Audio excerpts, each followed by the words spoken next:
It is the 25th of May, 1979. The afternoon sun is shining brightly over Chicago's O'Hare International Airport. The weather is beautiful, clear, with 15 miles of perfect visibility. On the tarmac sits American Airlines Flight 191, a massive, three-engine McDonnell Douglas DC-10, preparing for a routine cross-country flight to Los Angeles. Inside the cabin, 258 passengers are settling into their seats, looking forward to the Memorial Day holiday weekend. In the cockpit, 3 highly experienced crew members are running through their pre-flight checks. No warnings, no anomalies. At exactly 3 o'clock and 2 minutes, the tower clears the massive jet for departure. Captain Lux keys his microphone and says, "American 191 underway." First Officer Dillard pushes the throttles forward. The 3 powerful General Electric engines roar to life, pushing the 250-ton aircraft down runway 32 right. In the cockpit, Dillard calls out 80 knots. Then 139 knots, this is V1, the speed of no return. Beyond this point, even if an engine fails, there is not enough runway left to stop. The plane must fly. As the speed hits rotation velocity, Dillard gently pulls back on the control yoke. The nose of the giant DC-10 rises majestically into the sky. But just as the main landing gear lifts off the concrete, a massive, devastating structural failure occurs. To the absolute horror of air traffic controllers in the tower, the number 1 engine, mounted on the left wing, doesn't just fail, it completely tears away from the aircraft. The entire engine and its massive mounting pylon flip backward over the top of the wing, smashing into the runway behind the ascending plane, leaving a trail of debris and white vapor. In the cockpit, a deafening thump echoes through the structure. First Officer Dillard speaks a single, final word: "Damn." Instantly, the cockpit voice recorder goes completely silent. The separating engine has ripped out the primary electrical wires, cutting all power to the cockpit's recording equipment. For the next 31 seconds, the world will have no idea what the pilots said to each other. They are plunged into an absolute nightmare, entirely blind to what has actually happened outside. Because of the cockpit design, the pilots cannot see their own wings from the windows. They have no idea they have physically lost an entire engine. To them, the cockpit instruments simply show a sudden, catastrophic power loss on the left side, as if the engine had suffered a normal mechanical failure. They are trained extensively for this exact scenario, an engine failure on takeoff. They know the DC-10 is fully capable of flying safely on its remaining 2 engines. Following standard American Airlines emergency protocol, Dillard performs the textbook procedure. He raises the aircraft's nose to 14 degrees to bleed off excess airspeed, slowing the plane down to its designated takeoff safety speed, known as V2. The plane climbs steadily, reaching an altitude of about 325 feet.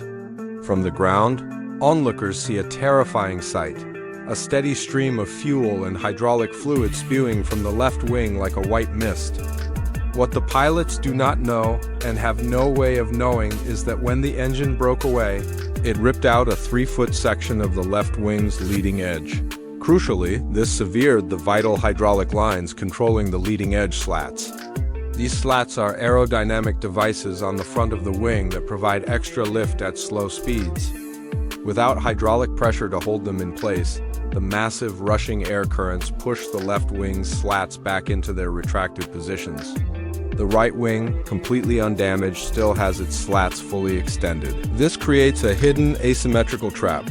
By slowing the aircraft down to the standard emergency speed of 153 knots, the pilots are unwittingly slowing down past a deadly threshold. Because the left wing's slats have retracted, its stall speed has suddenly jumped to 159 knots. The left wing simply stops flying. It enters a catastrophic aerodynamic stall, losing all lift, while the right wing continues to generate maximum lift. Suddenly, at 325 feet, the aircraft begins to roll violently to the left. The pilots fight with everything they have, turning the control wheel fully to the right and pushing the rudder, trying to force the wings back to level. But the laws of physics are working against them. Without lift on the left side, the massive jet rolls past 90 degrees, its wings vertical to the ground. Just 31 seconds after liftoff, American Airlines Flight 191 impacts the ground at over 200 miles per hour. The impact is so violent it instantly shatters the fuselage, igniting 10,000 gallons of jet fuel into a massive, roiling fireball that shoots hundreds of feet into the air. All 271 people on board are killed instantly. Tragically, the wreckage tears into an old aircraft hangar and a nearby trailer park, claiming the lives of 2 people on the ground and injuring several others. It remains the deadliest single aircraft aviation accident in United States history. All 271 people on board are killed instantly. Tragically, the wreckage tears into an old aircraft hangar and a nearby trailer park, claiming the lives of 2 people on the ground and injuring several others. It remains the deadliest single aircraft aviation accident in United States history. Initially, intense scrutiny falls upon the McDonnell Douglas DC-10 itself, a plane that had already suffered controversial design flaws earlier in the decade. The entire fleet of DC-10s is grounded nationwide, causing chaos in global travel. But as investigators piece together the shattered remnants of the left-wing pylon, they discover a shocking truth. The tragedy was not caused by a design flaw in the air, but by a deadly shortcut taken on the ground. 2 months prior to the crash, the aircraft had undergone a routine engine change at a maintenance facility in Oklahoma. The official manufacturer manual stated that to change the engine should be removed first, and then the heavy mounting pylon should be removed separately. This was a time-consuming process requiring mechanics to disconnect dozens of complex lines and wires.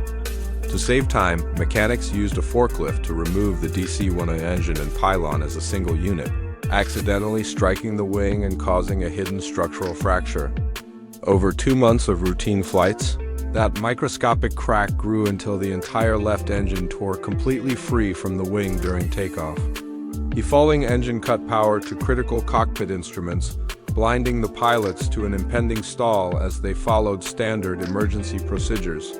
Ultimately, Flight 191 proved that a single hangar shortcut can destroy an aircraft, forcing a global ban on the method and mandating backup power redundancy for all modern airliners. If you enjoyed this deep dive into the history and lessons of Flight 191, please don't forget to like, subscribe, and share our channel, Crash, for more gripping and educational aviation stories.